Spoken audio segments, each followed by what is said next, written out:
again, listeners. This is Patrick Dunne. Welcome to episode 9 of RTMatters, a place where candid conversations take place about what matters most to respiratory therapists. And I'm really excited to introduce you to our invited guest for this particular episode. Joining me for this episode is Amanda Nickel. Amanda is a registered respiratory therapist. She has her specialty credential, both neonatal pediatric as well as adult critical care. And she began her career at Children's Hospital of Philadelphia in 2013 after she received her master's degree at Rush University. And she held various positions at Children's Hospital in the respiratory care department until 2021 when she was promoted to her current position, which is Respiratory Research Clinical Expert. Throughout her career, she has authored or co-authored over 8 peer-reviewed research publications and has been the author or co-author of over 24 abstracts and posters, and I'm sure many more to come. Amanda is also adjunct professor of respiratory therapy at the Jefferson College of Health Professions in Philadelphia. However, Amanda is joining us today in her capacity as chair of the 2025 AARC Program Committee.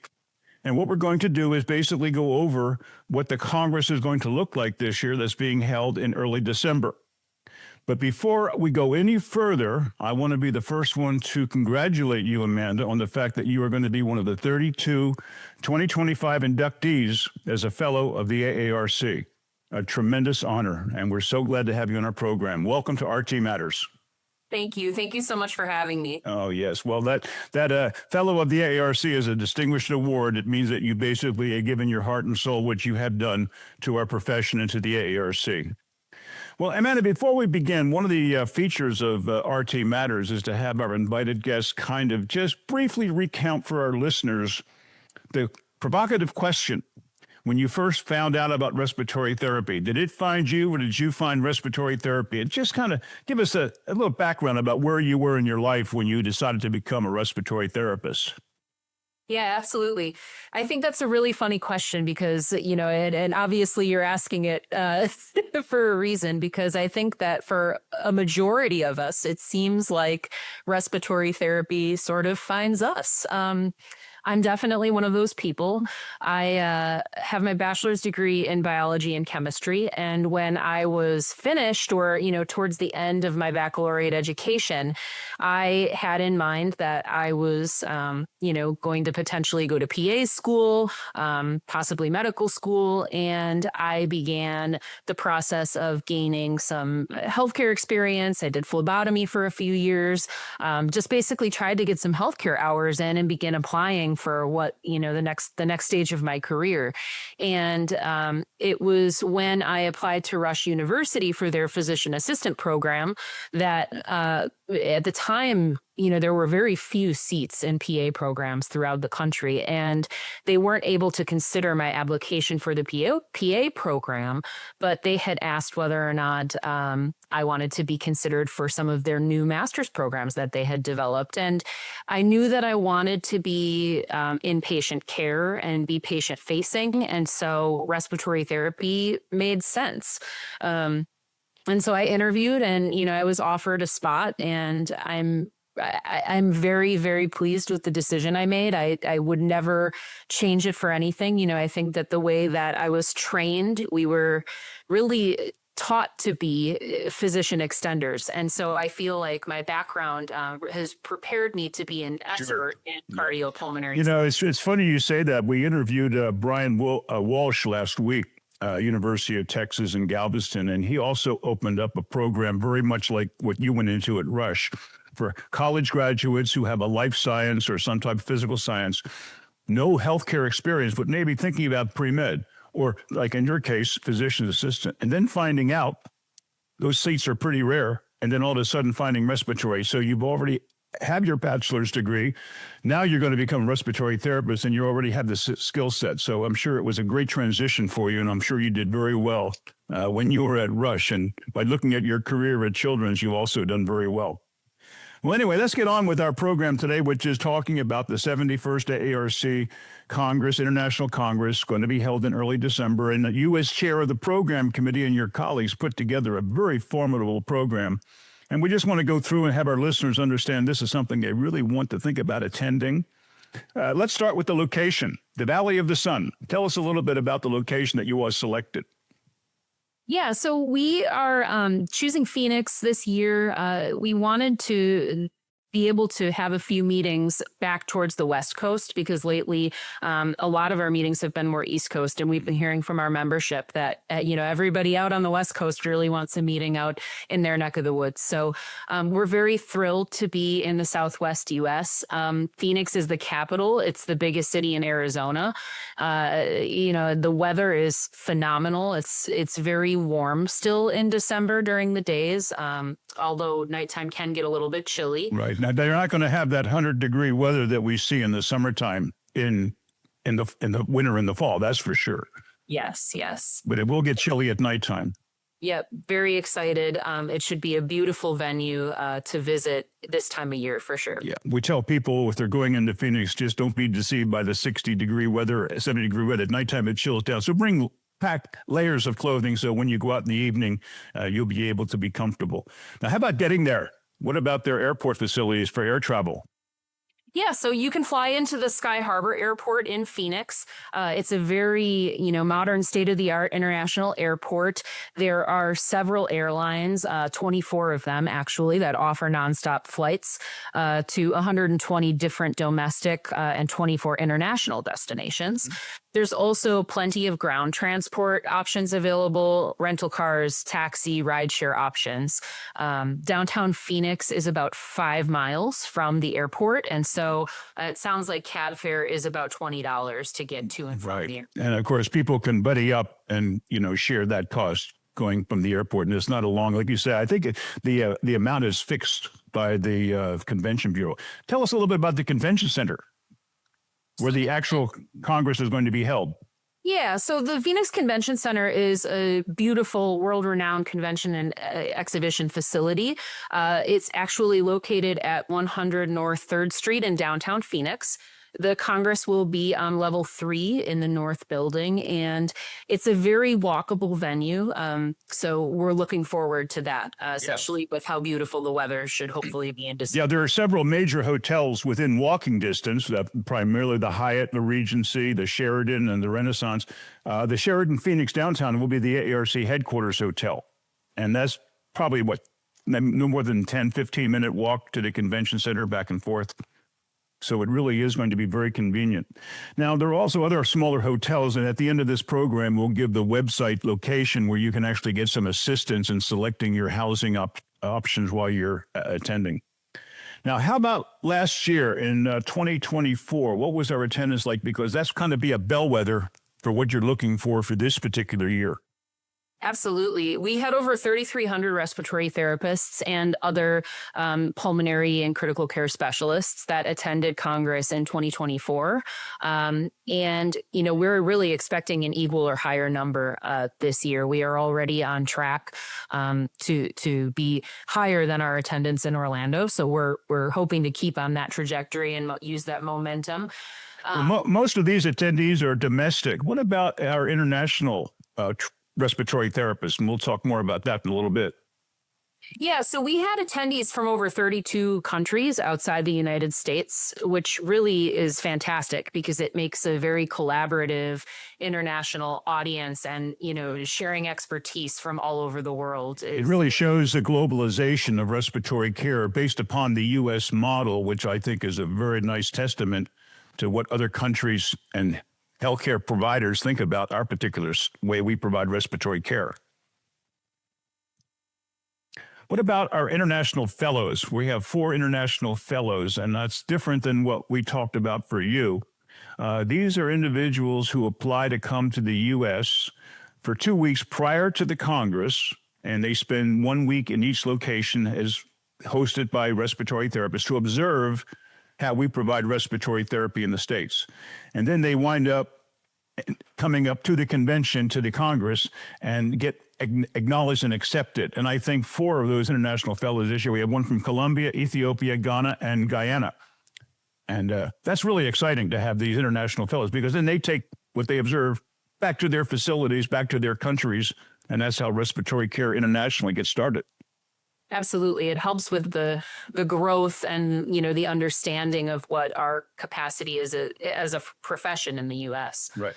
And sharing it in other countries. One of the things we learned back in the 90s, early 90s, was that we don't go in and tell them how to do it. We let them come and see how we do it, and then they can implement it into the nuances of their particular healthcare delivery system.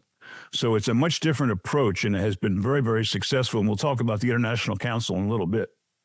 Well, that's to focus on the content.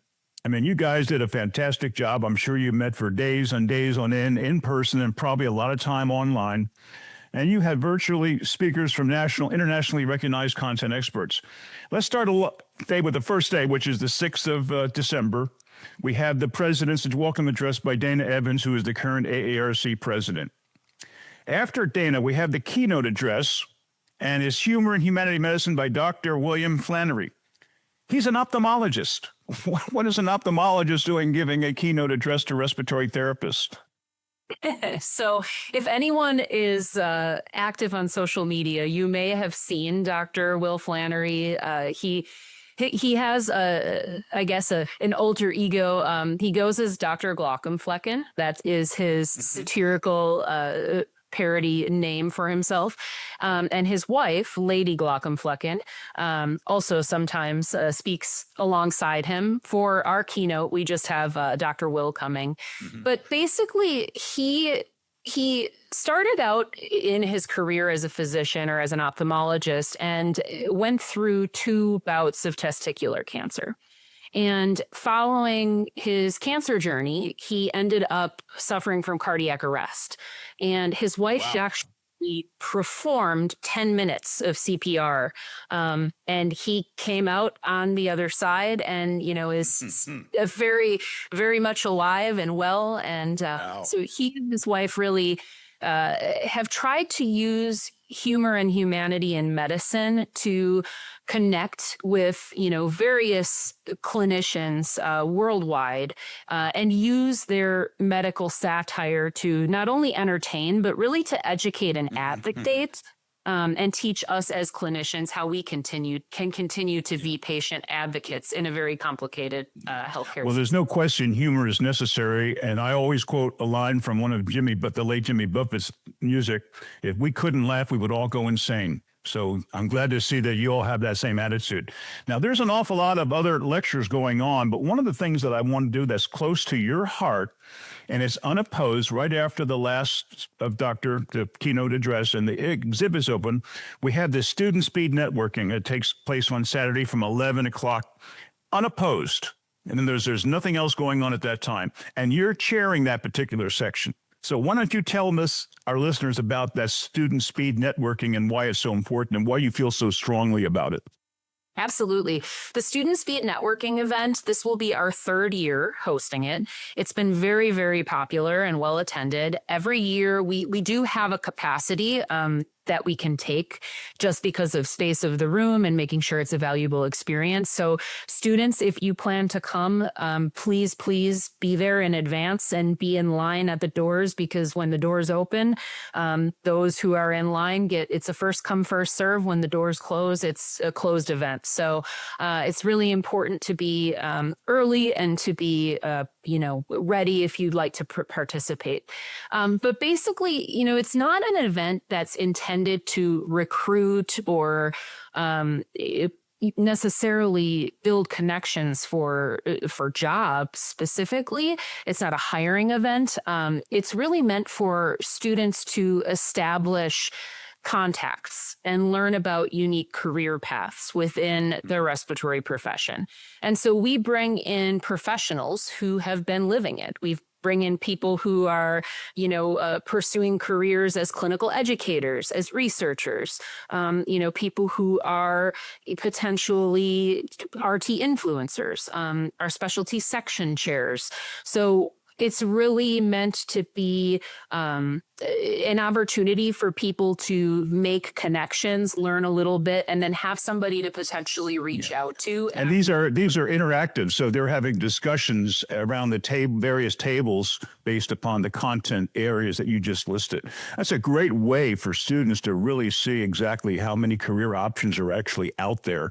Because I hear a lot, unfortunately, of my Generation Z graduates saying, well, maybe I didn't make the right choice. And like you said earlier, and I'm the same way, once I got into respiratory, I realized that I have now become a big fish in a small pond, and the need after COVID especially went through the roof. So that's a great way to really motivate students. And again, students, if you're coming over from the Southern California area or any place else on the West Coast, make sure you get in there in time to get in line. That's going to be the first day, the 6th of December at 11 o'clock following the keynote address. We also have what we call named lecture memorializing legendary respiratory therapists and physicians. And there are 3. One of them is the Bob Kaczmarek Lecture, which is on Sunday, the Thomas Petty Lecture, which is on Monday, and then the Phil Kittredge Lecture, which is on Tuesday. Do you want to say a little bit about each of those and what goes into selecting the people for those particular lectures? And they're also unopposed, which I should point out. Absolutely. So the honorary lectures are really meant to highlight individuals who are making contributions to the medical literature, who are, researchers who have been doing cutting edge investigations on their given topics of expertise. So for the Bob Kaczmarek Lecture this year, we have Dr. Michelle Gong. She is going to be doing a talk on implementation science and mechanical ventilation. And, for those of us who know Bob, who knew Bob, we know that he was a absolutely passionate, critical care and mechanical ventilation, and just a brilliant mind.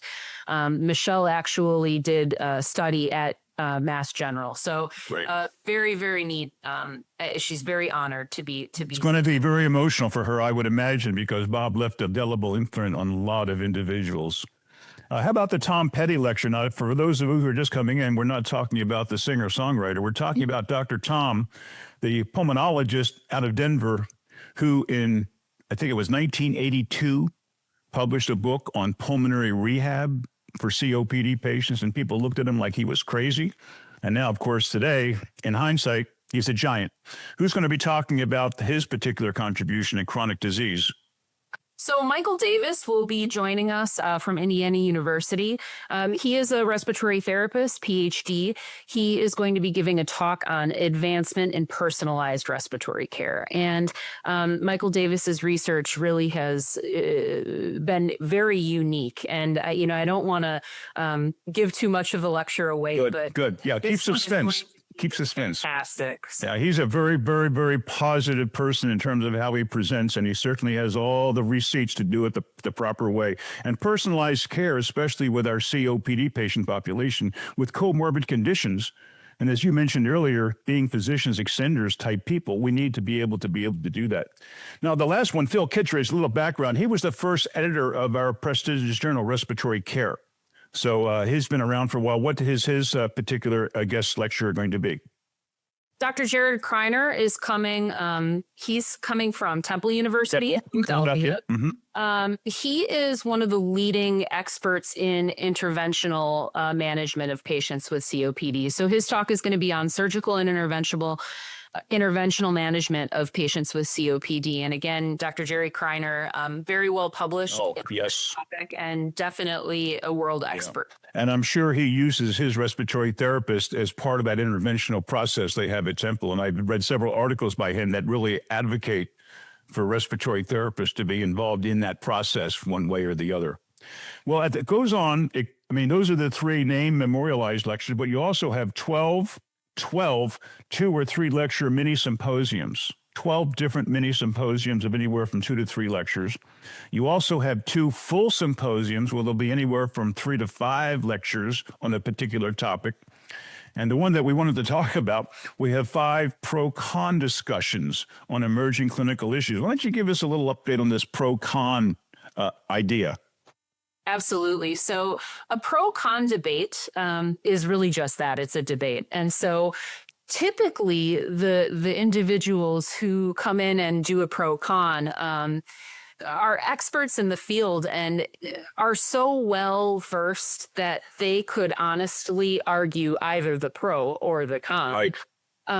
However, they try to take a stance and demonstrate that there are still a lot of clinical controversies that we encounter as respiratory therapists, and there is maybe not one correct answer out there in how we care for patients in a certain circumstance. So usually the pro cons are very, very entertaining. There's some humor, hopefully they stay relatively friendly, but it really is it's a fun way to have some energy in the way that we educate. And it allows for a lot of collaboration because obviously these two individuals who you select are going to talk to each other beforehand, and one's going to take one approach, and it's somewhat rehearsed, but at the same time, there's a lot of spontaneity that comes out. I've seen in the past. What was that one time you told me that Dr. McIntyre debated himself?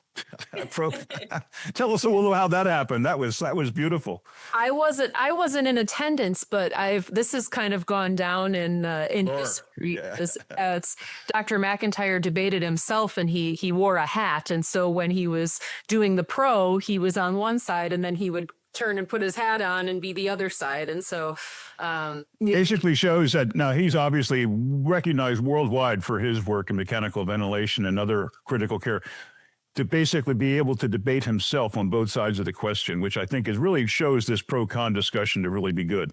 Now, on top of that, everything else, that wasn't enough. We have over 80 standalone presentation that will address topics that you pointed out were primarily put in by the heads of the specialty sections. We have 9 specialty sections, and they gave all kinds of input. So we now have over 80 standalone. Now, if I'm a respiratory therapist, I need my CRCEs from my license renewal. How many can I get out if I go and attend the AARC Congress this year? Yeah, there are actually 20 CRCEs available, depending on how you optimize the schedule throughout the 4 days. Now, the other thing is, and what you do, that are all going to be self-report. There's going to be information on the app where everybody will have how to go ahead and get their CE or CE and how it's going to be displayed for them. And that's very important because that's one of the primary reasons that a lot of us go is to go ahead and get our CRCE requirements. Now, there's also going to be several industry-sponsored invitation-only breakfast symposiums. Tell us a little bit about those. Absolutely. So some of our industry partners do offer different breakfast events. These happen early in the morning before the Congress begins for the day. So those are advertised on the AARC website as well, and certainly can be taken advantage of throughout. And that's limited registration, but there's no CRCE. But at the same time, you get breakfast and you get information by that particular sponsor about their product or their medication. Now, the big thing, the exhibition hall, the Expo Hall opening on Saturday following the keynote address. Tell us a little bit about the exhibit hours for 2025. So the exhibit is going to be open from 10 a.m. to 4 p.m. on Saturday, December 6th. That's the first day. The second day, it'll be 9 a.m. to 2 p.m. and the third day, 9 a.m. to 1 p.m. We have over 120 exhibitors this year. They vary really from, equipment and supply manufacturers to distributors. Pharmaceutical companies, different hospitals and health systems will be there recruiting for their venues, colleges and universities, different publication and educational resources. We have our organizations like the AARC, NBRC, COARC, ARCF generally have booths. So really the exhibit hall is honestly, every year I find myself in there every single day. Right. Yeah. It's a beautiful, beautiful hall, and you make so many connections, not only with the people exhibiting, but you meet people just, walking from table to table that may share similar interests. So it's really a great opportunity not only to meet vendors and different agencies, but also to network. But it also, some of the exhibitors actually have many tutorials in their exhibit booth, which is nice. That way you can drill down on a particular question, and they advertise those when you make the rounds. And when you open the exhibits on Saturday, the 6th at 10 o'clock, you don't have anything going on until 1 or 12:30, I believe. So you're giving 2.5 hours of uninterrupted time in the exhibits, which I think our exhibitors are really appreciative of. Now, that's another thing that one of my favorite is the open forum. And as I mentioned earlier, you have all presented it with you and your colleagues, several posters and abstracts for open forum. Tell us why the open forum is so important. Absolutely. In our profession, there are so many opportunities to be answering research questions, to be working on quality improvement initiatives, to be sharing that information between departments. And that's where I think the open forum is of so much value to respiratory therapists coming to the national meeting. One of the things you just said really strikes home to me, and that is their ability and the willingness to share the results of their work, good or bad. It shows something good or it doesn't show. But to do that and to be there to actually have a discussion with people who are wandering through that particular session. Absolutely. So there's dedicated rooms where everyone comes and displays their posters. They talk about their preliminary results, whether it be clinical studies or innovation, different leadership strategies. There's generally an open forum for education, one for leadership and management. You have over 15 different rooms this year, 15 different rooms. That's an awful lot. The reason that I'm so happy with this, back in the day when I was involved, this was become the kind of the birthplace of future research articles to publish in respiratory care. This is preliminary information. And then the presenters are encouraged to go to the next level to actually turn it into a peer review manuscript. And we get a lot of our manuscripts from open forum. Absolutely. And really the editor's choice has been a fantastic addition as well. That room, I tend to always make my way to, just because it's, the cream of the crop. It's the very top abstracts that have the most potential for publication and just really cutting edge. So these are the editors of our journals, and they're basically selecting from all the submissions. We're talking hundreds of submissions. They're weeding through and identifying those that they think probably are head and shoulders above others. Not the others aren't good rather, but the editor's choice, like you say, is the cream of the crop. So that's really nice to see. What about the specialty sections? They all tend to hold their meetings. And for those who don't realize it, the specialty sections in the AARC are people who, in home care or ambulatory care or adult critical care, or in your case, neonatal pediatric, there's a section within the AARC where you can collaborate and on AARC Connect, share your particular information with your colleagues. And they all have their business meeting, and any attendee can go to any one of those business meetings and learn more about it. Absolutely. Our specialty sections I can't stress enough the potential for networking, and this is one of the things that has been responsible for my connections that I've made professionally over the years. I dabble in a lot of different things as an RT. I have a very broad interests. And so, I'm a member of the neopeds section, but also the adult acute care section and the education section and the leadership and management section. So really, and part of it for me started as me just going to a meeting and checking it out. So, certainly if you think that there's a specialty section out there that might be interesting to you, try to attend their meeting and, meet some of the other folks in the room. And it's a great opportunity. The AARC Connect pages are a great forum to post questions and just, have candid conversations with your peers and with peers of that particular specialty within the practice of respiratory care. And I think your point's well taken. It gives you a chance to see what others are doing. And it's not that you're going to mimic them, but you're going to get some ideas about how you might change up what you're doing at your particular facility.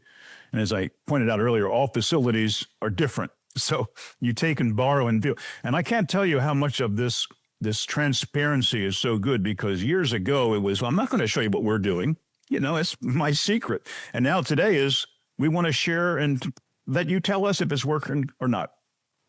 Now, we also have some special events, and this is where we all come together and recognize certain individuals. The awards ceremony. That's 4:30 on Saturday at the end of the first day. It's how we end up. The exhibits have already been closed. All the other lectures have been finished up. And now we have the award ceremony where RTs making special contributions are recognized. What type of awards are given during that session, that award session? Absolutely. We have scholarships, research awards and grants, all of the ARCF awards. ARCF, just to make sure people realize, that's our philanthropic foundation that provides scholarships and research grants to members of the profession based upon their application or being recognized or nominated for a particular achievement award by their peers. There are literary awards, which are come from the journal and the publisher, as well as the ARCF. Achievement awards. There are lifetime achievement awards that are, really a very special honor to be a part of this ceremony. We have 8 specialty sections, so we have all of our specialty section practitioners of the year who are honored and announced. The international fellows, as we mentioned earlier, are introduced and celebrated. We have our fellows of the AARC, those who we said at the beginning are being inducted this year. And then the Zenith Awards. The Zenith Awards actually recognize our industry partners and those companies that really go above and beyond to help. And they're selected by an open ballot to our members, where they essentially are given a list of all the people who are in our industry, whether they be distributors, manufacturers, pharmaceutical companies, to go ahead and they vote. So these are kind of like the People's Choice Award, if I could use that term. I hate to borrow, but that's really what it is. It's the AARC's membership saying these are the companies that stand above the rest of them. Absolutely. And then last but not least, the Jimmy A. Young medalist is also celebrated at the awards ceremony. And of those fellows, 32 of them, 31 plus yourself being inducted this year. Very, very happy for you. 5 more letters after your name, just what you need. Wear it proudly, and I'll be there to recognize you. We also have a great growing interest in the military side of healthcare, specifically respiratory therapists being involved in the military or serving in the military and practicing respiratory care, much different than it was 15, 20 years ago. What about this military roundtable? That takes place 2:00 on Saturday for individuals who are on active duty or in the reserve who work for the military system.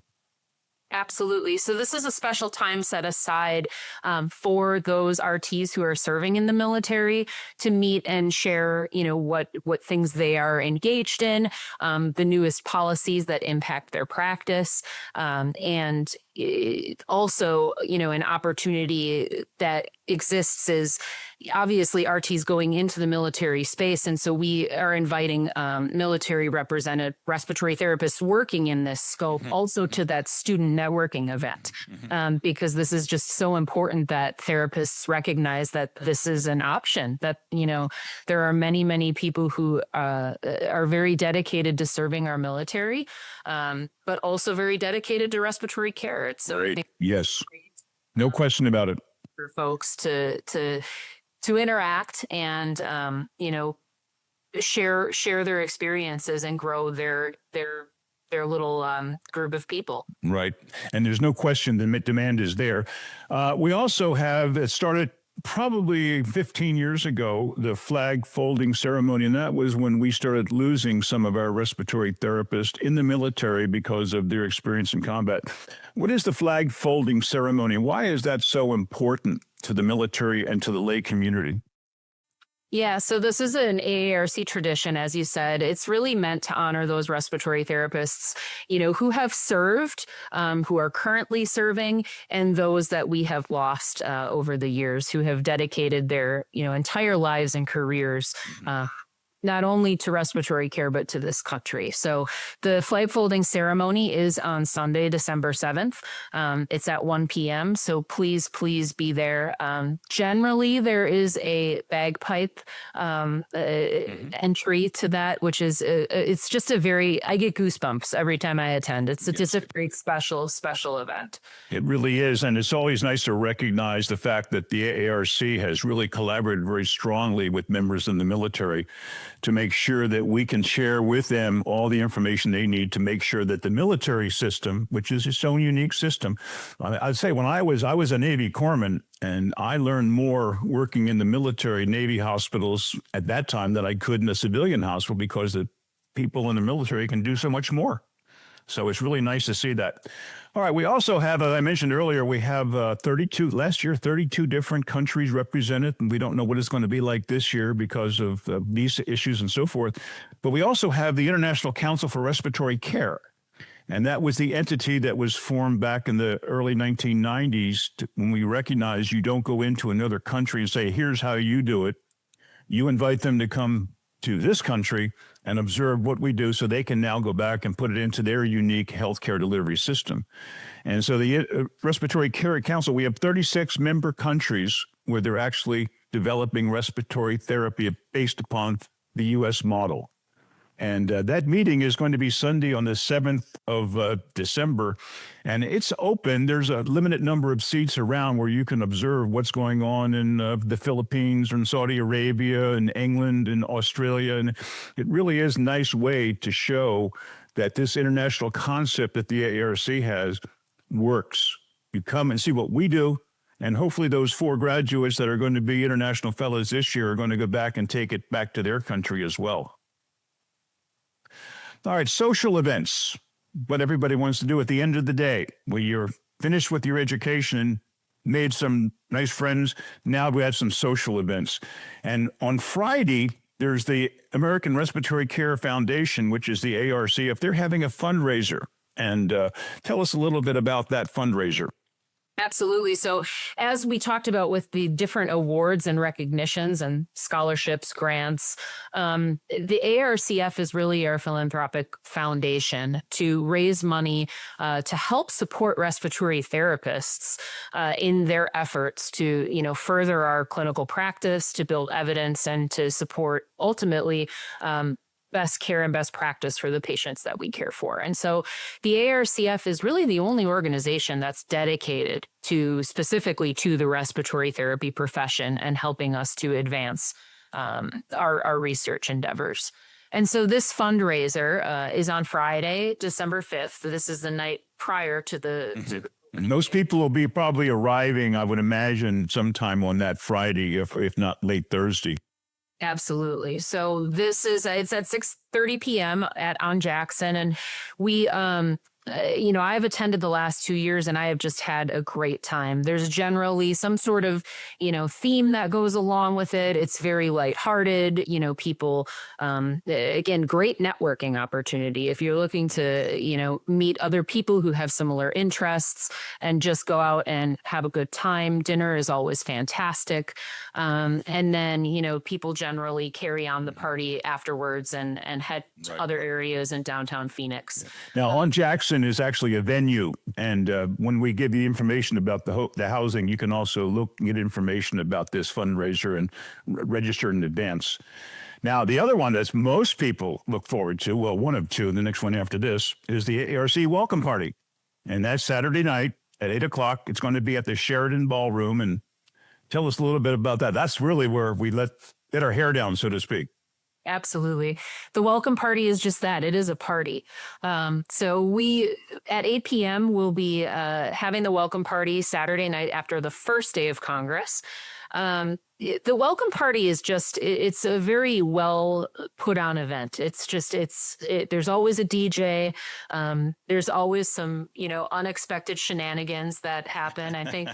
Nice choice of words there. Shenanigans. There were some inflatables that, ran across the dance floor at one point. I think someone came in a T-Rex costume. So, definitely, very fun and lighthearted. And, it's just just a lot of fun. It's the time to let your hair down. It's the time that, we're no longer sitting with our listening and learning hats on, but we're our party hats on. Good friends, good That's company. right. Yep. Yeah, they're always very exciting, and everybody seems to be having such a great time because of, you say learning throughout the day. You have your listening and learning, and now all of a sudden you can just actually kick back and relax. So I've always enjoyed them. Now, the second one that I think is right up there is the Sputum Bowl, the final Sputum Bowl competition, which is on Monday evening at 6:00. That's going to be over in the convention center. I think it's going to be in the North Ballroom, if I'm not mistaken. Tell us a little bit about the Sputum Bowl for those who don't really know what it's all about. Absolutely. So the Sputum Bowl, we actually have, from what I've heard, close to 30 teams this year. So the Sputum Bowl is a quiz bowl competition for respiratory therapy students. And every state can send a competitive team to go head to head with other schools, other states.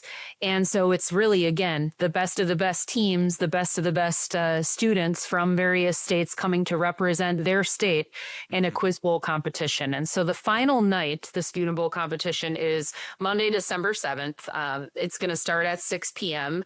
And I think that's where the 4 finalists go, or 4 semifinalists. I believe so. There's a few rounds. There's a few rounds that go throughout the night, and check in. There are other opportunities too to go and watch and cheer them on throughout the entire conference as they're competing. But this is really the ultimate end all part of the competition, and so it's always enjoyable and it's always a lot of fun to attend. With your colleagues, and I feel like we all get in very heated debates over what the right answers are sometimes. And sometimes we're ready to go up and fist fight the judges. I feel that's right. The only one thing that we had, I was reminded one time, go right ahead and try and answer the question, but please don't say it out loud. Make sure you whisper the answer to your colleague, because the people up on the stage are already trying to focus on what they do. It's very well run, and it's been a great legacy. All right. Now, industry-sponsored receptions. A lot of our exhibitors tend to have their own receptions, aside from the welcome party, on the other nights, the Sunday and Monday, Tuesday nights. So those are basically going to be invitation only, and you go by the booth. And if they're having a reception, they typically invite you to go if you're one of their booth visitors. And I don't know how many we have. That we never really know that until the exhibits open. But that's just another option. It begins to circulate as it gets closer to Congress, but definitely watch for that. And I think a lot of those receptions as well, they will send out emails in advance to their clients and folks that have been customers and things like that. So definitely watch your email. A lot of those industry sponsored receptions, again, are a lot of fun. It's that opportunity to just sort of relax at the end of a long day. The problem is going to be to change. What do I leave in? What do I leave out of my schedule? Because but that's the whole point. You make it a potpourri of opportunities. Well, we're getting to the end of our presentation here, but I also wanted to come back when we had our conversation about what we're going to talk about. You were very excited about the portal being open for 2026 program, and also this Speaker Academy. Why don't you drill down on both of those, if you would, for just a few minutes? Absolutely. Our call for proposals will be opening at some point this month in October. And this is really the opportunity for folks who have ideas on what kind of talks they want to hear in 2026 to draft up a proposal, complete with title, description, learning objectives. We say write it as though you would expect to see it, write it as how you would expect to see it in the program. And all this is online. The portal basically is an online opportunity to just put information right into a secure website for the AARC Program Committee in 2026. Absolutely. And if you have an idea, and even, say you don't want to be the one who presents it, you have an idea, but you know that there's someone out there who is an expert in this specific content area, you can always submit on someone else's behalf as well. I usually recommend approaching that person first, but you can do those things as well. And so there are going to be some additional resources if you have questions or have never done this before. Also reach out to your section chairs. The specialty section chairs are pretty well versed in the proposal portal, so they can certainly help, or any members of the program committee. We are also willing to help navigate that process. Speakers Academy is actually a unique opportunity for first-time speakers at Congress. If you have never spoken before, Speakers Academy is basically you submit a proposal again, as you would any other proposal, but the difference in Speakers Academy is that you go through an audition process.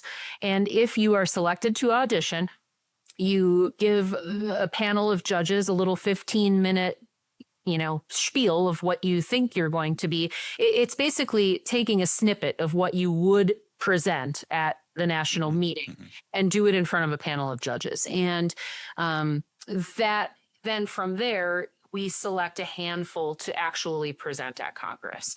And they receive feedback from they're not judges, they're basically just other speakers who have a proven record. And they'll make recommendations about maybe how the slide could be better, or maybe you're giving too much information on this slide, or you might want to stop saying, So it's all constructive input to make them feel more comfortable, but also more of an effective presenter for this one and for going forward. And it's an opportunity to be paired with a mentor. So if you are selected after the auditions, you are paired with a mentor then who can help you with that process. Are my slides too busy? Are my slides, have enough supporting evidence on them? It really helps people to fine tune their presentations and have it be at the caliber that is expected for in an international scientific meeting. Right. I think it's very important. And again, it's really hand-holding our future leaders and presenters and getting them involved. And it's just a great opportunity. And an awful lot of work goes into planning it. And also the people who become mentors, especially the mentors, put a lot of extra work into it as well. Well, that's pretty much the sum and substance of what we're doing, and I will tell our listeners to register and to secure housing accommodations. You can visit the AARC website, www.aarc.org, and you just hit on the tab Events and Programs. And there you'll be able to see each of the 4 days in terms of the lectures and how they're set out. And you can also get some assistance and accommodations planning for your arrival. And there are some less expensive hotels in the surrounding area that are still within walking distance.